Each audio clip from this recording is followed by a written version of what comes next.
আসসালামু আলাইকুম। আমি মোহাম্মদ শাহাদত হোসাইন। জিএস এর তৃতীয় যে টিউটোরিয়াল সেটাতে আপনাদের সবাইকে স্বাগতম। তো এর আগের যে দুটো টিউটোরিয়াল ছিল সেখানে আমরা শিখছি যে কিভাবে জিআইএস একটা ফাইল বা একটা শেপ ফাইল ওপেন করতে হয় এবং কিভাবে তার কালার চেঞ্জ করে বিভিন্ন ইউনিক কালার দেওয়া যায় সেটা। কিন্তু আজকে শিখবো আমরা যে জিআইএস এ কোনো একটা পলিগনকে কতভাবে সিলেকশন করা যায় এবং সিলেকশন করে সেটাকে কতভাবে কিভাবে আলাদা করতে হয় সেটা আমরা শিখবো। তো আমরা সরাসরি জিআইএস যে আর্কম্যাপ যে সফটওয়্যারটা আছে সেটা আমরা ওপেন করি। ওপেন করার পরে এখানে দেখা যাচ্ছে যে এখানে বাংলাদেশের যে ম্যাপটা আছে, কারণ এর আগের যে দুইটা পর্ব ছিল সেখানে আমরা এই ম্যাপ নিয়ে কাজ করছি, আজকে এই ম্যাপ নিয়ে কাজ করব। তো এখানে দেখা যাচ্ছে যে আমাদের যে প্রত্যেকটা জেলা আছে প্রত্যেকটা আলাদা আলাদা কালার হয়েছে, যেগুলো আমরা এর আগের পর্বগুলোতে দেখানো হয়েছে। তো এখন আমরা চাচ্ছি যে কোন একটা জেলাকে আমরা এখান থেকে আলাদা করব। তো আমরা সেই আলাদা করতে আগে সিলেকশন করতে হবে। সিলেকশন এখানে অনেকভাবে সিলেকশন করা যায়। তো এখানে সবচেয়ে যে বেশি সিলেকশন করা সেটা হলো এটার মাধ্যমে সিলেকশন করা যায়। তো সিলেকশন অপশনে দুইটা অপশন আছে এখানে, যে সিলেক্ট বাই অ্যাট্রিবিউটস এবং সিলেক্ট বাই লোকেশন। তো এখানে সিলেক্ট বাই অ্যাট্রিবিউট যেটা সেটাতে আমরা একটু দেখি। তো এখানে আমাদের অপশন আসছে অনেকগুলা। তো আমরা চাচ্ছি যে কোনটাটা সিলেক্ট করবো। এখানে যদি আমার একাধিক শেপ ফাইল এখানে ওপেন করা থাকে তাহলে এখানে একাধিক নাম থাকবে, আমরা কোনটা থেকে সিলেক্ট করবো সেটা আমরা এখানে দেখাই দিব। তো আমাদের একটা আছে সেটাতে এখানে আমরা ক্লিক করি। তো এখন আমরা সিলেক্ট করব যেটা সেটা কোনটার মাধ্যমে করব। তো আমরা যেহেতু জেলা করব, তো জেলার জন্য হলো যেটা বিজিটি অ্যাডমিন 2 যেটা সেটা হলো নেম 2। এখানে আমরা নেম 2 তে ডাবল ক্লিক করব। এখানে যেতে ডাবল ক্লিক করার পরে এখানে দেখেন একটা এই বক্সে চলে আসছে।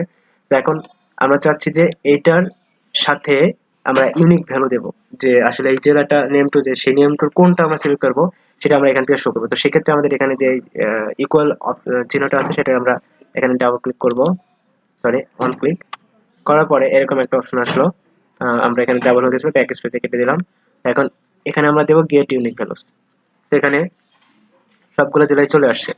তো যেহেতু আমরা আহ, এখানে যেকোনো একটা জেলা আমি সিলেক্ট করতে পারি, আমি সাধারণ এখানে সিরাজগঞ্জ সিরাজগঞ্জের এটাই সিলেক্ট করতে পারি। তো এখান থেকে আমরা লিখে দিতে পারি সিরাজ, এই যে অটোমেটিক এখানে চলে আসছে।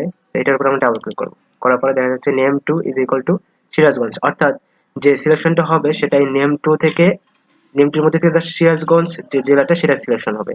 তো এখানে আমরা মাল্টিপল সিলেকশন করতে পারি। এখান থেকে যদি আমি অন্য একটা জেলা আলাদা ভাবে দিই তাহলে সেক্ষেত্রে দুইটা একসাথে সিলেকশন হবে। তো আমরা যেখানে চাচ্ছি যে একটা মতো সিলেকশন করবো, তো সেক্ষেত্রে আমি এটাই করবো। এখানে আমি অ্যাপ্লাই করে দেখতে পারি, সরাসরি কেউ করতে পারি। তো ওকে করার পর দেখা যাচ্ছে এই যে এখানে একটা সিলেকশন তৈরি হয়ে গেছে। তো এভাবে সিলেকশন করা যায়। আবার যদি আমরা চাই যে না এভাবে না, আমরা সিলেকশন করব সিলেক্ট বাই লোকেশন।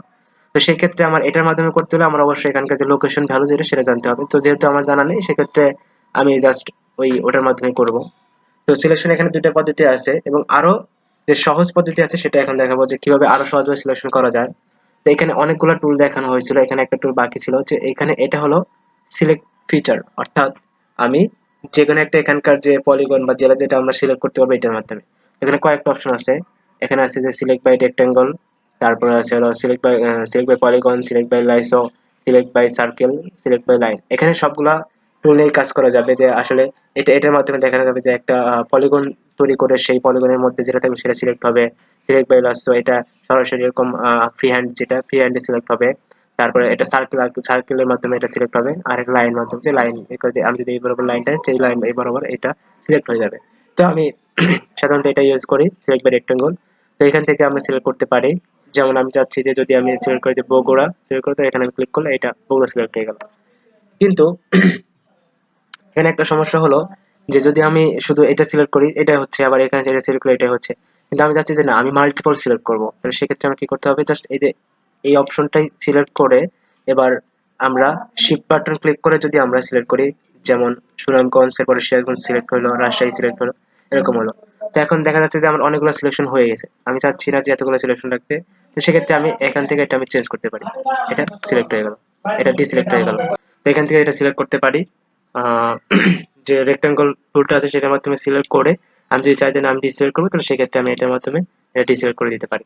তো যেহেতু সিলেকশন যতগুলো কিভাবে করে সেগুলো দেখলাম, এবার হলো কিভাবে এটা আলাদা করতে সেটা দেখবো। তো আমি আবার একটা সিলেকশন করে নিই, এটা সিলেকশন করলাম, করার পরে এখন এটাকে আমি আলাদা করব। তো আলাদা করার জন্য এই যে এটা যে আছে এর উপরে জাস্ট একটা লেফট বাটন ক্লিক করার পরে বা রাইট বাটন ক্লিক করব। করার পরে এই সিলেকশন যে অপশনটা আছে সেখানে গিয়ে create new layer from the feature. তো আমরা এখান থেকে এটা যখন ক্লিক করব তখন দেখা যাচ্ছে যে না এখানে আলাদা একটা সিলেকশন তৈরি হয়ে গেছে। এখন এটা আলাদা হয়েছে কিনা সেটা দেখার জন্য যদি আমি আগের যে শেপ ফাইলটা ছিল সেটা যদি আমি এখান থেকে ডিসিলেক্ট করে দিই, তাহলে দেখা যাবে যে এটা সিলেক্ট হয়ে গেছে। আমরা যদি এটাকে একটু জুম করি তাহলে দেখা যাবে যে এটা সিলেকশন হয়ে গেছে। এখন এখান থেকে আমি চাইলে এটা লেভেল ফিচার করতে পারি। এখান থেকে লেভেল ফিচার করলাম, এখানে বাংলাদেশ দেখাচ্ছে, কারণ হলো যে আমি দেখিয়ে দিইনি যে আসলে এটা কোন ভ্যালুটা এখানে শো করবে। তো সেটা কিভাবে হয় সেটা আমার প্রথম যে টিউটোরিয়াল সেখানে আমি দেখানো হয়ে গেছে যে কিভাবে এটা চেঞ্জ করতে হয়। তো এভাবেই আমরা যে কোনো একটা শেপ ফাইল থেকে আমরা আলাদা একটা ফিচার সিলেক্ট করে সেটাকে আমরা ওখান থেকে আলাদা করতে পারি। তো এটা আজকে এই পর্যন্তই। ধন্যবাদ সবাইকে।